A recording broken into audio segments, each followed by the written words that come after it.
Bonjour, je suis Juliette Cerceau, je suis coach de vie et coach parental.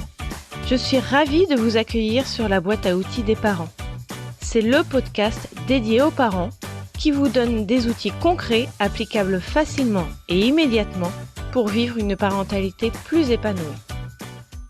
Aujourd'hui, nous allons parler d'essentiel. Quel est l'essentiel dans votre vie? Et est-ce que cet essentiel passe en premier?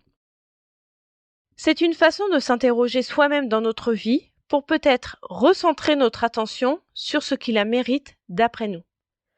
Mais c'est aussi utile en tant que parent afin de ne pas en demander trop à nos enfants, de ne pas leur mettre une pression disproportionnée et de ne pas vouloir en faire des enfants parfaits. Je vous renvoie d'ailleurs à l'épisode 6 de la boîte à outils des parents, dans lequel j'aborde le thème du parent parfait. Alors, lorsqu'on parle d'essentiel, on aborde forcément la question du temps. Le temps consacré à cet essentiel versus le temps consacré aux choses non essentielles. Un grand classique en développement personnel, lorsqu'on parle d'essentiel, c'est l'histoire des gros cailloux. C'est un conte anonyme que tous les auteurs ont repris, enfin pas tous, j'exagère, mais beaucoup, et dès qu'on a une formation sur la gestion du temps en entreprise, on nous sort ce conte. Vous l'avez d'ailleurs sûrement déjà entendu. Personnellement, j'en suis pas une grande fan parce que j'aime pas trop l'image, mais peut-être qu'elle résonnera mieux en vous qu'en moi. Mais surtout, je vous transmets ce conte aujourd'hui, car je reconnais son utilité.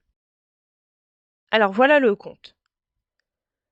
Nous avons à notre disposition un grand vase, une petite dizaine de gros cailloux, des graviers, du sable et un verre d'eau.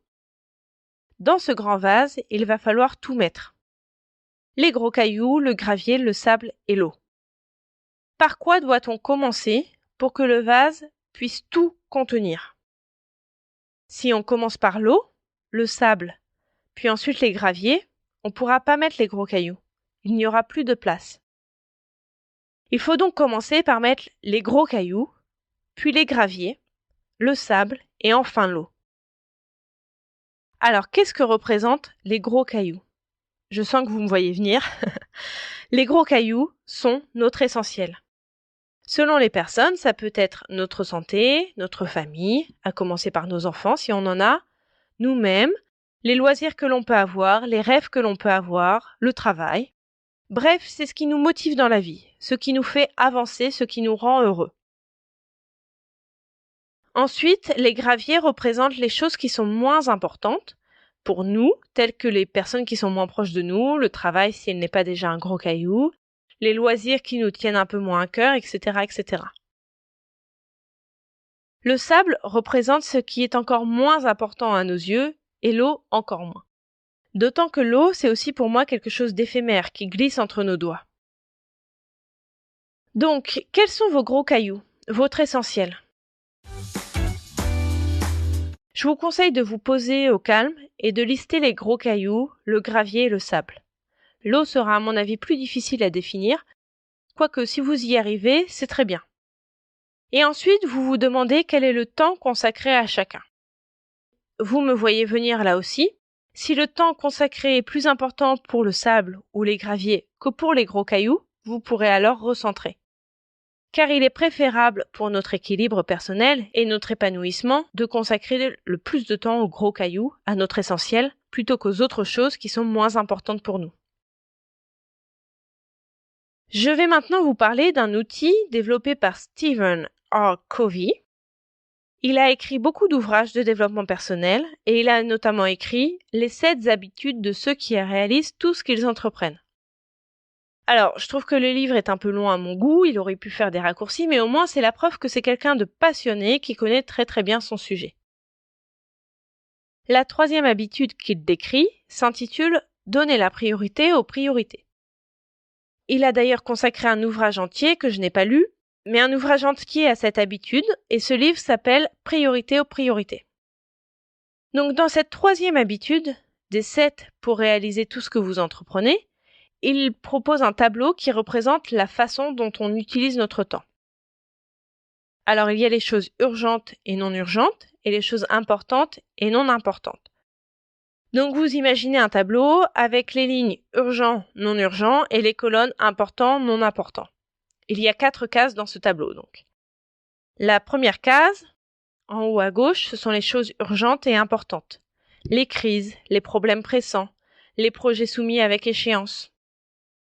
La deuxième case, qui est en bas à gauche, ce sont les choses urgentes non importantes. Les interruptions, les appels téléphoniques, les diverses questions à régler rapidement, diverses activités gratifiantes. Dans la troisième case, en haut à droite, ce sont les choses non urgentes mais importantes. L'approfondissement des relations, la recherche de nouvelles opportunités, la planification, la détente. Et dans la quatrième case, en bas à droite, ce sont les choses non urgentes et non importantes. Les activités futiles, certains appels téléphoniques gaspillent temps, les passe-temps agréables, etc., etc. Pour ceux qui sont inscrits à la newsletter de la boîte à outils des parents, je vous ai joint le tableau pour que vous puissiez l'utiliser. Pour les autres, je vous invite à vous rendre sur mon site internet baodesparents.com pour pouvoir le télécharger. Alors, d'après Stephen Covey, nous consacrons le plus de temps de façon générale à la première case, c'est-à-dire à l'urgent et à l'important. Ce qui paraît le plus logique. On a devant nous un problème urgent et important. Par exemple, notre enfant a besoin d'aller aux toilettes, il en a besoin maintenant, c'est urgent, et c'est important, sinon il va se faire pipi dessus. Mais on a tendance à mettre de plus en plus de choses dans cette case, si bien que la notion d'urgent et d'important est de plus en plus floue. C'est très consommateur de temps et d'énergie, ce qui induit du stress et de l'épuisement. Pour s'en défaire, d'après Stephen Covey, on passe directement à la case 4, c'est-à-dire au non urgent et non important. Cette case regroupe des activités futiles mais gratifiantes, comme scroller sur Instagram ou regarder toute la soirée des séries sur Netflix. Encore une fois, je ne vous juge pas, il n'y a aucun problème à faire ça, et je le fais aussi. Si on consacre du temps à la deuxième case, c'est-à-dire aux choses urgentes non importantes, c'est qu'on croit que ces choses sont importantes. Elles sont urgentes, ça oui, mais est-ce qu'elles sont vraiment importantes? Non, car en réalité elles sont importantes mais pour d'autres personnes, pas pour soi. On risque donc d'avoir l'impression d'être une victime impuissante. Pourquoi consacrerait-on du temps à ce qui est urgent mais pas important? On devrait tout simplement rayer ces activités de la liste. Ce que Stephen Covey préconise est de consacrer le plus de temps à la troisième case. Ce sont les activités importantes et non urgentes qui vont nous faire nous élever, progresser, aller là où on veut aller. Alors, c'est pas toujours évident, surtout dans le monde professionnel, je trouve. On se fait facilement envahir par les cases 1 et 2 qui sont toujours urgentes. Donc, comment faire pour consacrer plus de temps aux activités de la case 3? Eh bien, il faut piquer du temps aux cases 2 et 4, c'est-à-dire aux cases qui sont non importantes. De toute façon, on ne peut pas ignorer les activités de la case 1 qui sont importantes et urgentes. J'en reviens à mes moutons et je vous parle de parentalité. Vous faites sûrement beaucoup de choses pour vos enfants et toutes ces choses peuvent être classées dans ce tableau. Je vais prendre plusieurs exemples pour chaque case. La case 1, l'urgent et l'important. L'envie pressante, la préparation du repas quand il est 19h, se préparer pour aller à l'école à l'heure ou aller dans n'importe quel endroit d'ailleurs, se laver les mains avant un repas, le soin des bobos plus ou moins gros, les demandes insistantes de vos enfants qui, si vous n'y répondez pas, risquent de partir en crise. La case 2, l'urgent non important, c'est par exemple une demande insistante et pressante de votre enfant pour quelque chose qui va se passer dans plusieurs jours. La case 3, c'est le non urgent mais important. Par exemple, partager un moment avec votre enfant autour d'un jeu de société, d'un jouet, une discussion que vous pouvez avoir avec lui sur ce qu'il a fait à l'école, etc.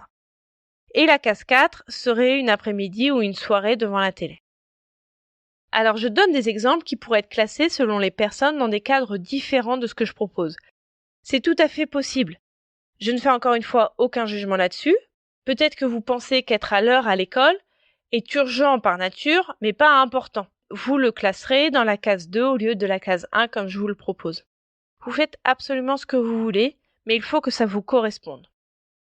Si vous faites cet exercice, et je vous encourage vivement à le faire, vous allez vous rendre compte du temps que vous passez sur des choses, des activités qui n'en valent pas la peine. Vous allez également vous rendre compte que lorsque vous demandez quelque chose à votre enfant, finalement, c'est pas si important, c'est pas si urgent, et vous pourrez laisser tomber.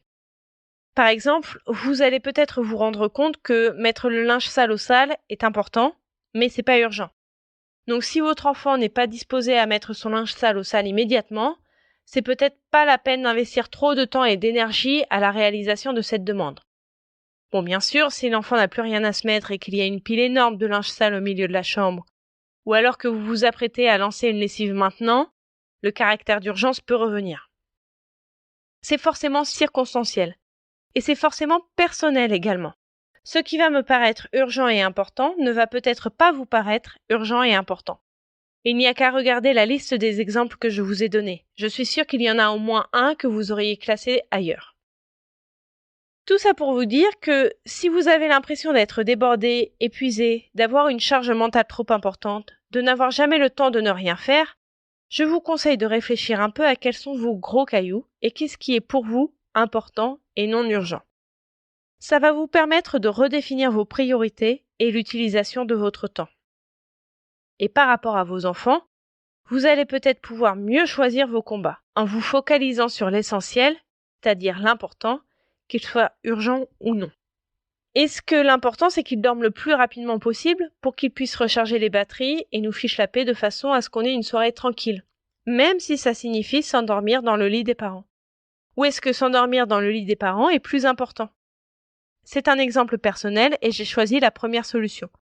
C'est OK de s'endormir dans le lit des parents du moment qu'il dort le plus vite possible. De cette façon, mon enfant recharge un peu plus ses batteries et nous, parents, nous pouvons enfin être tranquilles. Alors qu'est-ce que l'essentiel? Qu'est-ce qui compte vraiment selon vous? Inculquez ça à votre enfant et je pense c'est un beau cadeau à leur faire car vous allez avoir des enfants plus détendus, moins stressés pour un rien. Je crois que c'est l'un des ingrédients de la recette de l'enfant épanoui. Alors un bref rappel des points importants de cet épisode.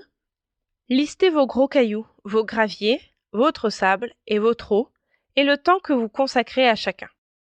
Le but étant de consacrer plus de temps aux gros cailloux qu'aux autres éléments. Un autre outil est celui développé par Stephen Covey avec le tableau.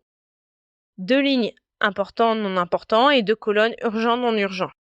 Vous ne pouvez pas ignorer les actions qui entrent dans la première case, c'est-à-dire les choses importantes et urgentes. Mais progressivement, il faut arriver à réduire le temps consacré aux cases du bas, c'est-à-dire celles qui sont non importantes, pour se garder le maximum de temps pour la case 2 qui est le non urgent mais important. Les activités que l'on met dans cette case sont celles qui ont le plus de sens pour nous, grâce auxquelles on va le plus s'élever et trouver un équilibre et qui incarnent notre vision. Je vous dis à mardi prochain pour un nouvel épisode de la boîte à outils des parents. Je vous parlerai de la sensation d'être débordé. Vous retrouverez toutes les notions utiles sur le site internet BAO comme boîte à outils, baodesparents.com. N'hésitez pas à vous inscrire à la newsletter pour être notifié des nouveaux épisodes chaque semaine. Si vous avez aimé cet épisode, n'hésitez pas à me le faire savoir en déposant un avis 5 étoiles sur la plateforme de podcast que vous utilisez. C'est le meilleur moyen de me soutenir et de permettre à d'autres auditeurs de trouver ce podcast plus facilement. Vous pouvez aussi me suivre sur Instagram sur le compte BAO des parents et j'ai également une page Facebook qui s'appelle La boîte à outils des parents. Enfin, sachez que si vous voulez progresser encore plus vite et de façon plus juste et efficace, je propose un accompagnement de coaching personnalisé, que ce soit du coaching de vie ou du coaching parental. Vous trouverez toutes les informations sur le site baodelesprit.com. À mardi prochain!